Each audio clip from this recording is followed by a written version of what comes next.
जाने, क्या जाने मन क्या जाने, मेरा मिल गया मुझको मीत दुनिया क्या जाने, मेरी लागी गुरु संग पीत दुनिया क्या जाने। शासन के महाप्राण शासनपति श्रमण भगवान महावीर तथा आराध्य गुरुदेव एवं मंचस्थ गुरुतुल्य मुनि भगवंतों के पावन पुनीत चरण सरोजों में हृदय की असीम आस्थाओं के साथ अनंत अनंत वंदन। आज की धर्म सभा सभी को विदित है। उत्तर भारत के इतिहास में ये प्रथम ऐसी दीक्षा है, प्रथम ऐसी प्रवज्ञा है जो मुमुक्षु, तीनों के तीनों मुमुक्षु वैरागी नहीं रहे। शास्त्रों में हम पढ़ते हैं, सुनते हैं, प्रवचन सुना, वैराग्य आया और दीक्षा ले ली। तो ऐसा ही उत्तर भारत में, ऐसा इतिहास में जहाँ तक मुझे पता है, ये एक ऐसा पहला ही प्रसंग है जो कि हमारे महेंद्र जी और सतीश जी और श्रीमती रवेश जी दीक्षा ग्रहण करने जा रहे हैं। और इनका ज्ञान, इनका ध्यान, इनके ज्ञान और ध्यान से आप सभी भाई बहन भली भांति परिचित हैं। और जब इनका दीक्षा का प्रसंग कोई भी भाई बहन सुनता है तो बड़ा आश्चर्यचकित उसी प्रकार से रह जाता है जैसे उत्तराध्ययन सूत्र का 9वां अध्ययन जब नवी राजऋषि ने दीक्षा की घोषणा की तो उनकी दीक्षा की घोषणा की पुकार, उनका वो सूचना शक्रेंद्र तक पहुंची और शक्रेंद्र ने स्वयं आकर उनकी परीक्षा ली। और उसी प्रकार से परीक्षा लेने के लिए हमारे प्रज्ञा महर्षि श्री उदय मुनि जी महाराज आए इनके जीवन में। और उदय मुनि जी महाराज के प्रेरक आत्मार्थी प्रवचनों का भरपूर लाभ आपने उठाया और आप उसको क्रियान्वित आप कर रहे हैं। और मुझे एक और भी प्रसन्नता है, हमारे जहाँ सतीश जी और महेंद्र जी जहाँ के हैं, शायद बहुतों को शायद पता है, ये अशोक विहार के तो निवासी हैं, लेकिन इनका जो पैतृक स्थान है पंजाब जिला फिरोजपुर जीरा मंडी के आप दोनों रहने वाले हैं। और मुझे इसीलिए खुशी है कि मेरा भी सौभाग्य है कि मैं भी जीरा मंडी का हूँ। तो हमारे पैतृक स्थान से हमारे दो भाई और दीक्षा ग्रहण कर रहे हैं, ये बड़ा हर्ष का विषय है। और इसी के साथ साथ हमारी श्रीमती रवेश जी, हम तीनों दीक्षार्थी से भली भांति परिचित हैं। जब मैं अपने वैराग्य काल में था, जब ही से आप सभी से हमारा भरपूर परिचय है। एक छोटी सी घटना है श्री महेंद्र जी के जीवन की, जो कि 1999 में दिल्ली अशोक विहार में उपाध्याय श्री हेमचंद जी महाराज का चातुर्मास था। और उस चातुर्मास काल में प्रातःकालीन वेला में नाश्ते के लिए, गोचरी कराने के लिए श्री महेंद्र जी हमारे आराध्य गुरुदेव के साथ गोचरी के लिए गए। और घरों में गवेषणा कराते कराते एक घर के बाहर से गुजरे, वहां की नेम प्लेट पे जैन लिखा था।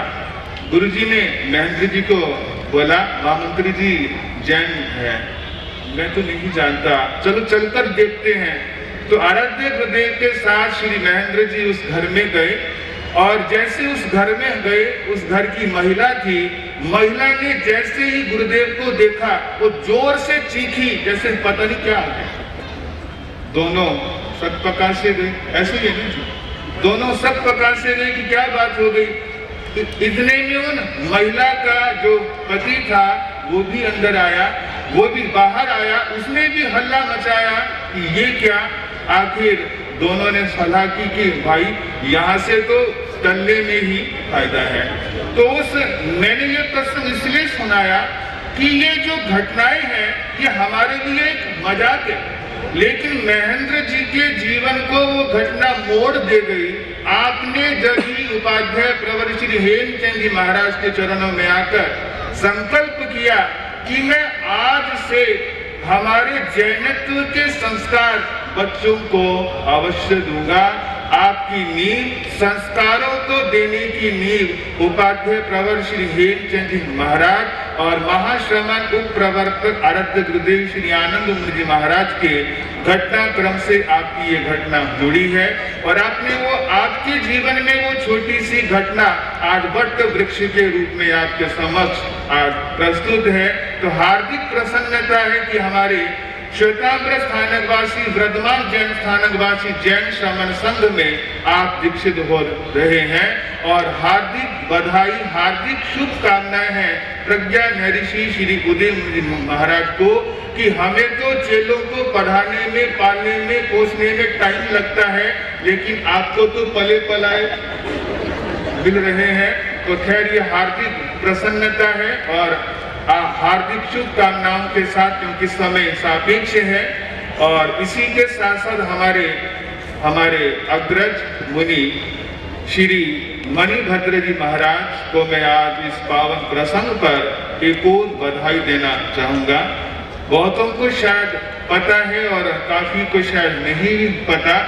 अभी आपका बीता हुआ वर्षावास जयपुर में सफल रहा है और सफल चातुर्मास की आपके जीवन में एक महान उपलब्धि आपको प्राप्त हुई है।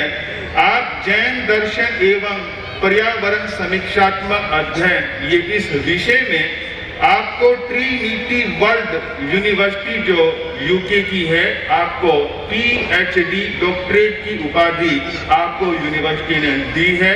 तो हमारे एक संघ, हमारे श्रमण संघ में ही एक ऐसा संघ है जहां पर अनेक साधु साध्वी महाराज डीलिट हैं, PhD हैं।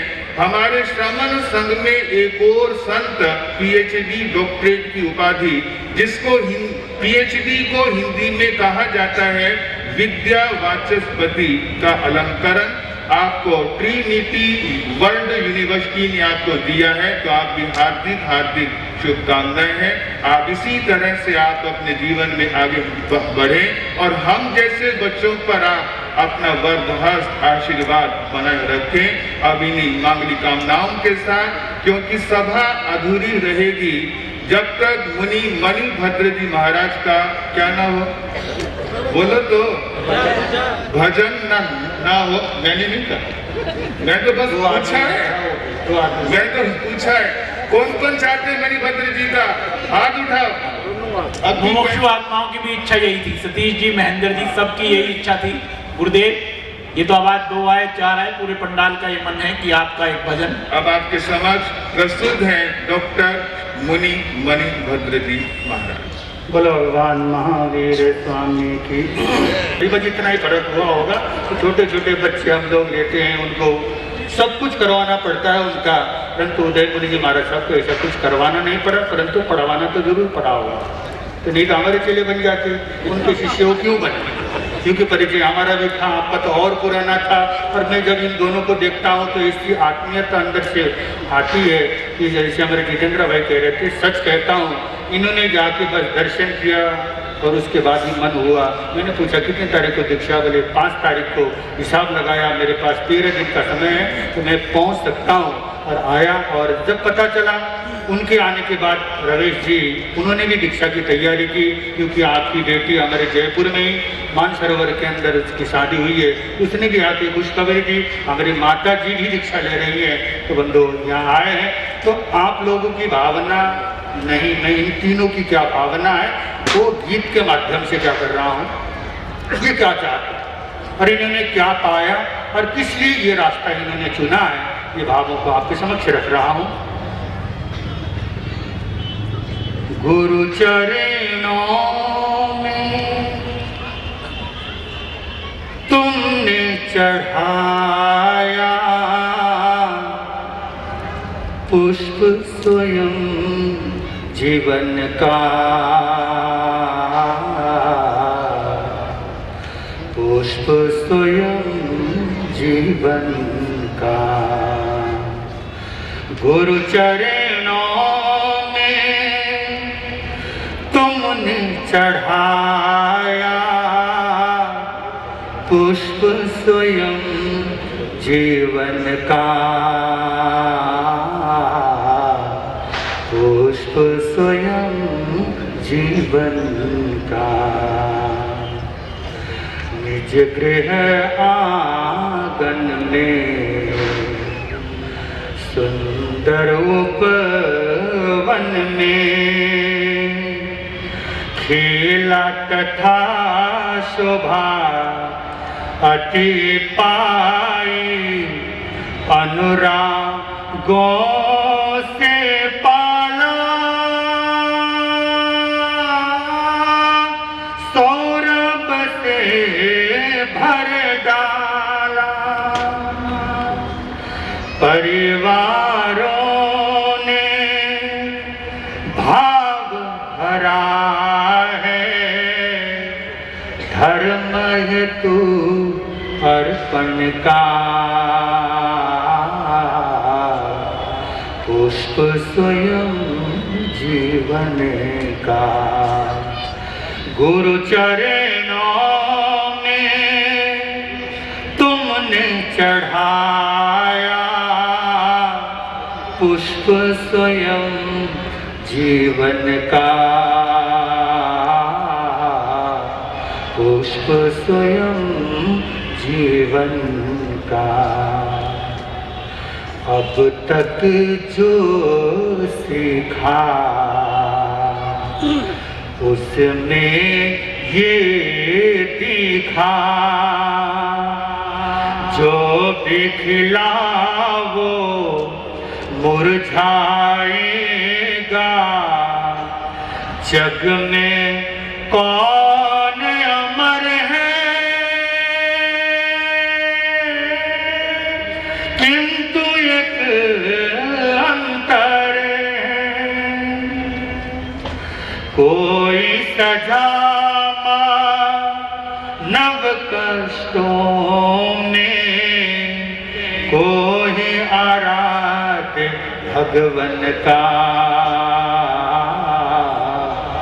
पुष्प स्वयं जीवन का। गुरु चरणों में तुमने चढ़ाया पुष्प स्वयं जीवन का, पुष्प स्वयं जीवन का। गुरु उपदेश सुना, सुन कर मार्ग चुना, जिन शासन में दीक्षित होना, फिर मन ने खाना, भाग्य है अपना माना। वीरों के से मार्ग पे चलना, लक्ष्य बना है मन का, पुष्प स्वयं जीवन का। गुरु चरणों में तुमने चढ़ाया पुष्प स्वयं जीवन का, पुष्प स्वयं जीवन का। इनमें भाव है। मुझे लगता है तीनों मुमुक्षु आत्माओं के बिल्कुल मन के भावों को क्या कर दिया, कवि ने अपने भावों में उतारा है। और इसी तरह से सब कुछ इन्होंने देखा है, समझा है, जाना है कि उनकी ध्यान के माध्यम से इतने आत्मा के गहराई तक पहुंचने के बाद तो संयम को इन्होंने अंगीकार किया है और श्रावक के दूसरे मनोरथ में प्रवेश करने की तैयारी है और दीक्षा की तैयारी है। और हमारे ये मंच है, अभी 2 मिनट और बाकी, और मैंने हमारे प्रवर्तक श्री अरुण मुनि जी महाराज जो आज प्रातःकाल को ही अशोक बिहार स्थानक में आपका पदार्पण हुआ। उनसे पूछा तो उन्होंने बड़े शहर से आशीर्वाद देकर मुझे कहा तो तुम जो करना हो कर लो, पूरी इजाज़त मुझे दे दी। और इसी तरह हमारे निरंजन मुंजी महाराज थोड़ा दूर हैं, उनसे मैंने पूछा नहीं, परंतु उन पर मुझे विश्वास है कि उनको दुख नहीं होगा कि मेरे को बोलना क्यों नहीं दिया गया। क्यों डॉक्टर साहब, आत्मा एकासन है और भी बेला है, जितना देर करोगे उतना एकासन के लिए आपको देरी होगी। और धैर्य मुझे महाराज साहब ने भी समर्थन दिया है। तो हम साधु कितने अच्छे हैं, इतना बड़ा मंच है, परंतु हम 10 मिनट पहले आपको क्या कर रहे हैं, मतलब 20 मिनट में हमने पूरा अपना कार्यक्रम परिपूर्ण करते हुए। और अब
डेढ़ बजे सभा अभी पूरी करना चाहिए थी।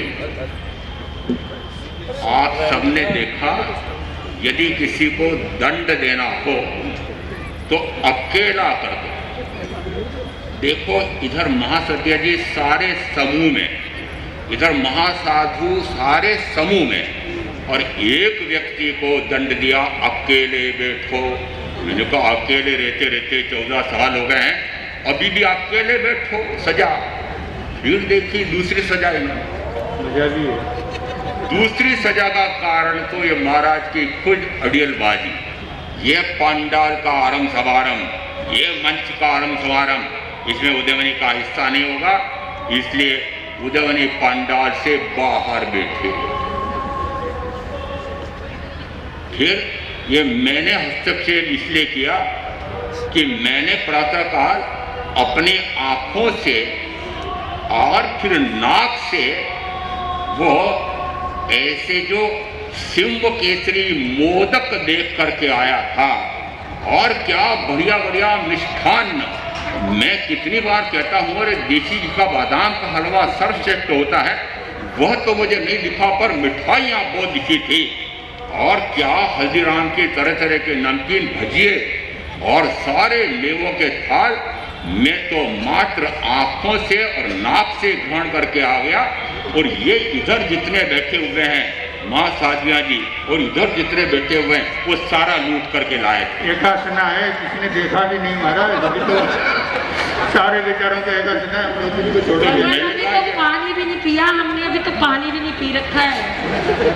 आपने आँख से और नाक से देखा, तो इन्होंने बेचारा वो भी नहीं किया अभी तक। इसलिए मैंने कहा ये इतने देर और रुक सकते हैं। और विशेष बात यह है कि मुझे बार बार सारे भाई बहन कहते हैं, महाराज आपके भाग्य खुल गए। तो मुझे विचार करना पड़ेगा कि मेरे भाग्य खुले हैं कि लोग के भाग्य खुले हैं, मुझे पता नहीं, आप लोग निर्धारण करना। तीसरी बात कि यदि आप जिन जिन ने बोला है, क्या बोले हैं आपको पता नहीं है, वस्तुतः आप बोलते हैं कि ये दोनों तीनों पुण्यशाली आत्माएं हैं कि जिन्होंने संयम ग्रहण करने का भाव बनाया। रे कायरों, पुण्य से संयम ग्रहण करने का भाव आता है कि पराक्रम से आता है? पराक्रम से। 4 प्रकार की दुर्लभताएं कही जाती हैं, उसमें से चौथी दुर्लभता कौन सी कही है कि संयम में पराक्रम। आप पराक्रम कहां फोड़ रहे हो? शरीर, परिवार, भोग साधन, इसमें पराक्रम फोड़ रहे हो और भाव भाते हो कि मेरा भी ऐसा कोई मनोरथ है, वो दूसरा मनोरथ मेरा भी ऐसा दिन आएगा कि मैं भी सर्ववीर्य संयम लूंगा। सारे झूठा संकल्प करते हैं, मात्र मन घुराने की बात करते हो। निरंतर तो आप 5 इंद्रियों के भोगों में रत हो रहे हो और भावना पाते हो मैं भी सर्ववीर्य संयम लूंगा। असंयम में पड़े हुए हो और कहते हो मेरी भी भावना है। क्या पुण्य से संयम आता है?